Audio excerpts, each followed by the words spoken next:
नमस्कार साथियों, आज हम लोग रिट पे चर्चा करेंगे।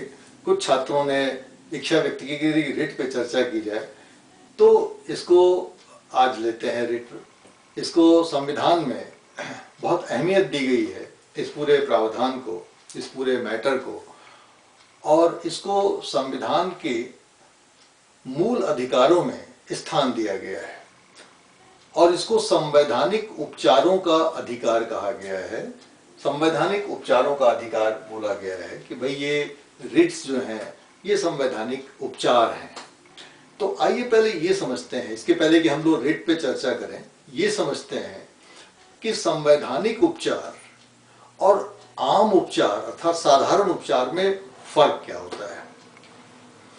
उपचार का मतलब होता है अगर हमें कोई कष्ट है, अगर हमें कोई परेशानी है, तो उसके लिए हम कहीं जाके उसका समाधान ढूंढें। और संवैधानिक उपचारों का जो संदर्भ हमारे संविधान में लिया गया है वो मौलिक अधिकारों के अध्याय में लिया गया है, अनुच्छेद 32 में लिया गया है, आप जैसा कि आप सभी जानते होंगे। तो अनुच्छेद 32 में जो संवैधानिक उपचारों का अधिकार दिया गया है, जिसको कि रिट कहा गया है, निर्देश, आदेश या रिट कहा गया है, डायरेक्शन, ऑर्डर और रिट कहा गया है, ये हम सुप्रीम कोर्ट से प्राप्त करते हैं, अर्थात सर्वोच्च न्यायालय से प्राप्त करते हैं। तो बेसिक चीज ये है कि अगर हमें उपचार चाहिए तो संविधान मौलिक अधिकारों के लिए विशेष रूप से हमें एक आउटलेट देता है जिसको कि संवैधानिक उपचार कहा जाता है। और संवैधानिक उपचार का जो स्तर है वो इसलिए और बेहतर है, इसलिए श्रेष्ठ माना जाता है कि वो हमें सीधे सर्वोच्च न्यायालय तक जाने की इजाजत देता है।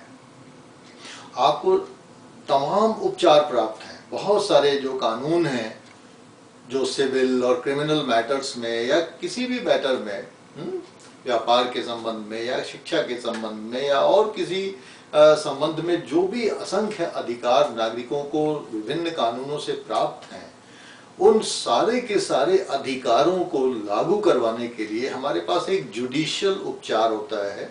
और उसी में हमारी आस्था है कि अगर हमारे कानूनों का, अगर हमारे अधिकारों का संरक्षण हमें कराना है तो हमको ये समझ में आता है कि हमको एक उपचार न्यायिक उपचार के रूप में प्राप्त है और हम न्यायपालिका में जाते हैं। लेकिन जो सामान्य अधिकार हैं, उन सामान्य अधिकारों के संरक्षण के लिए हमको अपनी कार्यवाही निचली अदालत से शुरू करनी पड़ती है। हमको एक स्थानीय स्तर पर जाके, और जो नीचे की न्यायालय जिनको हम सबऑर्डिनेट जुडिशरी कहते हैं, निचली अदालतें कहते हैं, मुंसिफ मजिस्ट्रेट के न्यायालय से हमें मामला शुरू करना पड़ता है, या उसके भी नीचे अगर कोई अदालत है तो वहां से शुरू करना पड़ता है, जैसी कानून में व्यवस्था हो। तो हमें निचली अदालतों से धीरे धीरे धीरे धीरे धीरे अगर हमें न्याय नहीं मिलता है तो हमें ऊपर की अदालतों में जाना पड़ता है। ये एक नॉर्मल हमारे उपचार हैं, नॉर्मल जो हमको रेमेडीज प्राप्त हैं, जुडिशियल रेमेडीज, वो ये प्राप्त हैं। तो बेसिकली जब अनुच्छेद 32 की बात आती है तो अनुच्छेद 32 भी आपको एक जुडिशियल रेमेडी ही देता है। लेकिन उस जुडिशियल रेमेडी में खासियत क्या है कि ये आपको सीधे सर्वोच्च न्यायालय जाने की इजाजत देता है। ये नहीं कहता कि पहले आप निचली अदालतों से शुरू करते हुए और ऊपर की तरफ अपील करते हुए जाइए। ये कहता है कि नहीं, अगर आपके मौलिक अधिकारों का हनन होता है तो मौलिक अधिकारों का हनन अगर आपका हुआ है तो उसके संरक्षण के लिए आप सीधे सुप्रीम कोर्ट में जाके अनुच्छेद 32 के अंतर्गत एक रिट दायर कर सकते हैं, जो विभिन्न प्रकार की होती है, जिसका हम लोग किसी अन्य वीडियो में उल्लेख करेंगे।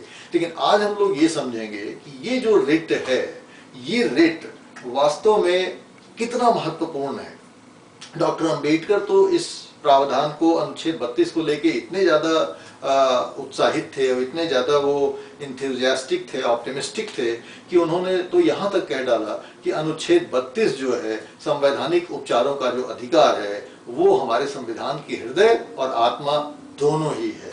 तो इसी से आप इसका अनुमान लगा सकते हैं कि स्वयं डॉक्टर अंबेडकर ने अनुच्छेद 32 को कितनी अहमियत दी है और उसको हमारे पूरे संविधान की हृदय और आत्मा की संज्ञा देकर उन्होंने ये सुनिश्चित करने या उन्होंने संकेत देने का कोशिश किया है कि वास्तव में भारतीय संविधान में हम लोग जिन अधिकारों के लिए तरसते थे इंग्लैंड के शासन में, वो सारे के सारे अधिकार हमको भारतीय संविधान में प्राप्त हैं। और अगर किसी ने भी उस संविधान पे प्राप्त अधिकारों पे हनन करने की कोशिश की तो उसका संरक्षण करने के लिए प्रत्येक नागरिक को यह अधिकार दिया जाता है कि वो सीधे सुप्रीम कोर्ट जा सकता है। इसीलिए अनुच्छेद 32 में जो रिट्स दिए गए हैं 5 प्रकार के, उन सभी के लिए आप सुप्रीम कोर्ट सीधे सीधे जा सकते हैं। तो ये तो पहली चीज है।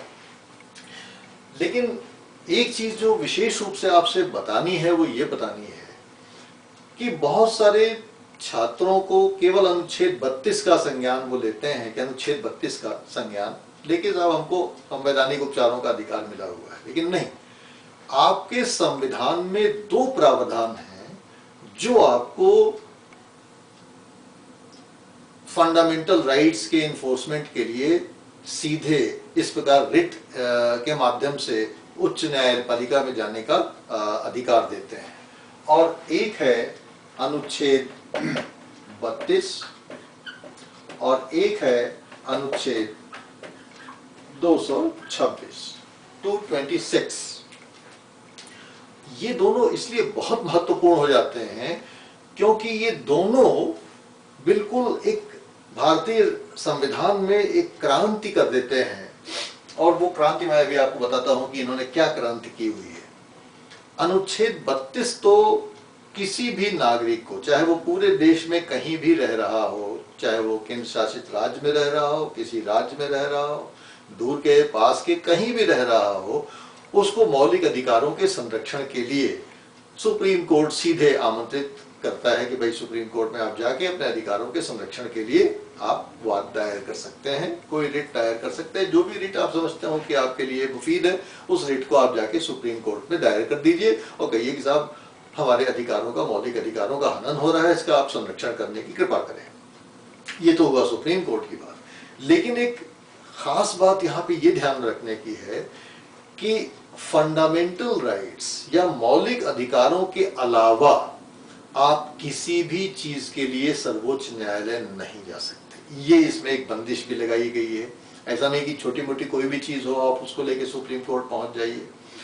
तो ये भारतीय संविधान में एक बहुत ही अधिकार भी है और बंदिश भी है कि नागरिक जा तो सकता है मौलिक अधिकारों के संरक्षण के लिए सुप्रीम कोर्ट, लेकिन मौलिक अधिकारों के अलावा वो किसी अधिकार के संरक्षण के लिए सुप्रीम कोर्ट नहीं जा सकता। अनुच्छेद 222 तो ये तो सुप्रीम कोर्ट में आपको सीधे जाने की इजाजत देता है। और अनुच्छेद 226 ये हाई कोर्ट्स को अधिकार देता है। जिस तरह से अनुच्छेद 32 का प्रयोग करके आप सीधे सुप्रीम कोर्ट जा सकते हैं और सुप्रीम कोर्ट के कोई अधिकार है कि वो आपके अधिकारों के संरक्षण के लिए रिट जारी करे, बिल्कुल वही अधिकार हाई कोर्ट को भी प्राप्त है अनुच्छेद 226 के अंतर्गत। लेकिन अब मजेदार बात यहां पे यह है कि हाई कोर्ट का जो अधिकार है आपके अधिकारों को संरक्षित करने का, वो सुप्रीम कोर्ट से भी ज्यादा है। और आप पूछेंगे सुप्रीम कोर्ट से कैसे ज्यादा है? अभी मैंने आपको बताया कि सुप्रीम कोर्ट आप अपने अधिकारों के केवल मौलिक अधिकारों के लिए संरक्षण के लिए जा सकते हैं, अन्य किसी अधिकार के संरक्षण के लिए नहीं जा सकते। लेकिन ये बंदिश आर्टिकल 226 हाई कोर्ट पे नहीं लगाता और हाई कोर्ट से ये कहता है कि कोई भी नागरिक अपने मौलिक अधिकारों के संरक्षण के लिए सीधे हाई कोर्ट जा सकता है और किसी अन्य प्रयोजन के लिए भी हाई कोर्ट जा सकता है, फॉर एनी अदर पर्पसेस। अर्थात you can move to the high court for the enforcement of your fundamental rights through writs और फॉर एनी अदर पर्पसेस। अब ये देखिए जो सुप्रीम कोर्ट ने कहा, ये आर्टिकल 226 कह रहा है कि एनी अदर पर्पसेस, ये अपने आप में बहुत ही महत्वपूर्ण है। अर्थात अन्य किसी प्रयोजन के लिए भी आप हाई कोर्ट में जा सकते हैं, सीधे जा सकते हैं। तो बहुत सारे भारत में नागरिकों को ये नहीं पता है कि वो अपने मौलिक अधिकारों के लिए तो हाई कोर्ट भी जा सकते हैं और सुप्रीम कोर्ट भी जा सकते हैं, लेकिन ज्यादातर लोगों को यही पता है कि अगर और कोई मसला हो, अर्थात साधारण अधिकारों का कोई इन्फोर्समेंट का मसला हो, तो उन्हें निचली अदालत से ही शुरू करना पड़ेगा। नहीं, ऐसा नहीं है। अनुच्छेद 226 के अंतर्गत आप देखिएगा आर्टिकल 226 को, 226 के अंतर्गत आप हाई कोर्ट किसी भी चीज के लिए अगर आप हाई कोर्ट को संतुष्ट कर सके कि वो महत्वपूर्ण है आपके लिए, और क्योंकि फॉर एनी अदर पर्पसेस को कोई डिफाइन नहीं किया गया है कि एनी अदर पर्पसेस क्या होना चाहिए। आपको लगता है कि वो पर्पस आपके जीवन के लिए बहुत महत्वपूर्ण है, आपके अधिकारों के लिए बहुत महत्वपूर्ण है, आपकी गरिमा के लिए महत्वपूर्ण है, आपके व्यक्तित्व के लिए महत्वपूर्ण है, आपके विकास के लिए महत्वपूर्ण है, पूरे समाज के लिए महत्वपूर्ण, किसी भी चीज के फॉर एनी अदर पर्पसेस आप हाई कोर्ट जा सकते हैं। हाई कोर्ट भी कोई निचली अदालत नहीं, हाई कोर्ट भी सुपीरियर जुडिशरी है, और लगभग राज्यों में उसका वही स्टेटस है जो कि सुप्रीम कोर्ट का पूरे देश में है। तो इस प्रकार से जो हाई कोर्ट्स होते हैं वो भी एक प्रकार से राज्यों की सर्वोच्च अदालतें हम कह सकते हैं कि हैं, और अपने राज्य के क्षेत्राधिकार में वो, हाँ, बंदिश क्या है बस केवल कि हाई कोर्ट में पूरे देश का आदमी नहीं जा सकता। जैसे सुप्रीम कोर्ट में पूरे देश का आदमी जा सकता है फंडामेंटल राइट के इन्फोर्समेंट के लिए, लेकिन हाई कोर्ट में केवल और केवल हाई कोर्ट के क्षेत्राधिकार के नागरिक ही जा सकते हैं। अर्थात कोई हाई कोर्ट अगर उत्तर प्रदेश से संबंधित है, जैसे इलाहाबाद हाई कोर्ट और लखनऊ हाई उसकी बेंच, तो उत्तर प्रदेश का नागरिक ही वहां पे जा सकता है अपने अधिकारों के फंडामेंटल राइट्स के लागू कराने के लिए या अन्य किसी प्रयोजन के लिए। वहां बिहार का कोई नागरिक नहीं जा सकता, वहां मद्रास का कोई नागरिक, तमिलनाडु का नहीं जा सकता, केरल का नहीं जा सकता, उसको केरल के हाई कोर्ट में जाना पड़ेगा, उसको मद्रास तमिलनाडु के हाई कोर्ट में जाना पड़ेगा, उसको बिहार के हाई कोर्ट में जाना पड़ेगा। तो इस प्रकार से ये बहुत ही इंपॉर्टेंट मसला है, और हमें ये ध्यान रखना चाहिए कि रिट जारी करने में हाई कोर्ट का अधिकार सुप्रीम कोर्ट से ज्यादा है। ये एक अपने आप में भारतीय संविधान में एक बड़ी चौंकाने वाली चीज है। नॉर्मली तो जो नीचे के संस्थाएं होती हैं उनके अधिकार कम और ऊपर की संस्थाओं के अधिकार ज्यादा होते हैं, लेकिन हाई कोर्ट और सुप्रीम कोर्ट में जहां तक रिट इशू करने का सवाल है, उस रिट इशू करने के सवाल में हम ये देख रहे हैं कि सुप्रीम कोर्ट का अधिकार कम है और हाई कोर्ट का अधिकार ज्यादा है, क्योंकि सुप्रीम कोर्ट केवल आपके मौलिक अधिकारों के लिए ही रिट इशू, संरक्षण के लिए ही रिट इशू कर सकती है, जबकि हाई कोर्ट मौलिक अधिकारों के संरक्षण के साथ साथ अन्य किसी भी प्रयोजन के लिए आपके पक्ष में रिट इशू कर सकती है। तो ये अपने आप में बहुत ही महत्वपूर्ण चीज है जो ध्यान रखिएगा। अब ये जरूर है कि हम लोग ये आज फौरी तौर पे जान लें कि रिट कितने प्रकार के होते हैं। देखिए, रिट नॉर्मली 5 प्रकार के होते हैं। एक होता है बंदी प्रत्यक्षीकरण, बंदी प्रत्यक्षीकरण ये पहला तरह का रिट होता है। दूसरा रिट होता है परमादेश, तीसरा होता है प्रतिषेध, चौथा होता है अधिकार पृच्छा,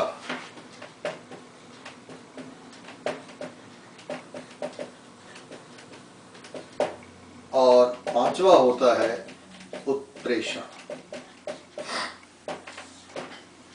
ये पांचों प्रकार के रिट हाई कोर्ट भी जारी कर सकता है और पांचों प्रकार के रिट सुप्रीम कोर्ट भी जारी कर सकता है। और इन रिटों को जारी करके हाई कोर्ट और सुप्रीम कोर्ट आपके मूलतः आपके मौलिक अधिकारों की रक्षा करते हैं। लेकिन जैसा कि मैंने बताया कि हाई कोर्ट चाहे तो इसमें मौलिक अधिकार के साथ साथ आपके किसी सामान्य अधिकार की भी रक्षा कर सकता है।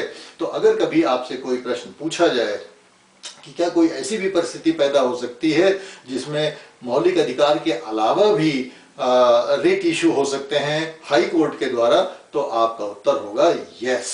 क्यों? क्योंकि अनुच्छेद 226 में for any other purposes, fundamental right के इन्फोर्समेंट के लिए भी हाई कोर्ट को अधिकार है, और फॉर एनी अदर पर्पसेस अर्थात अन्य किसी प्रयोजन के लिए भी रिट इशू करने का अधिकार है। लेकिन अगर सुप्रीम कोर्ट के संदर्भ में यह प्रश्न आए तो उसका उत्तर होगा नो। सुप्रीम कोर्ट को केवल और केवल मौलिक अधिकारों के संरक्षण के लिए ही रिट इशू करने का अधिकार है। हाई कोर्ट को मौलिक अधिकारों के लिए भी रिट इशू करने का अधिकार है और अन्य किसी प्रयोजन के लिए भी, अर्थात किसी सामान्य अधिकार के संरक्षण के लिए भी उसको रिट इशू करने का अधिकार है। इसलिए रिट के संबंध में हाई कोर्ट के अधिकार व्यापक हैं सुप्रीम कोर्ट के बनिस्बत। तो हम लोग फिर आगे किसी वीडियो में इनके जो प्रकार हैं, विभिन्न प्रकार के रिट पे, उस पर चर्चा करेंगे। थोड़ा वो टेक्निकल है, उसको हम लोग समझेंगे, लेकिन इतनी बात अपने जहन में आज की तारीख में आप बैठा दीजिए और इस संबंध में अगर कोई प्रश्न हो तो जरूर हमसे पूछिएगा कमेंट बॉक्स में। Thank you very much.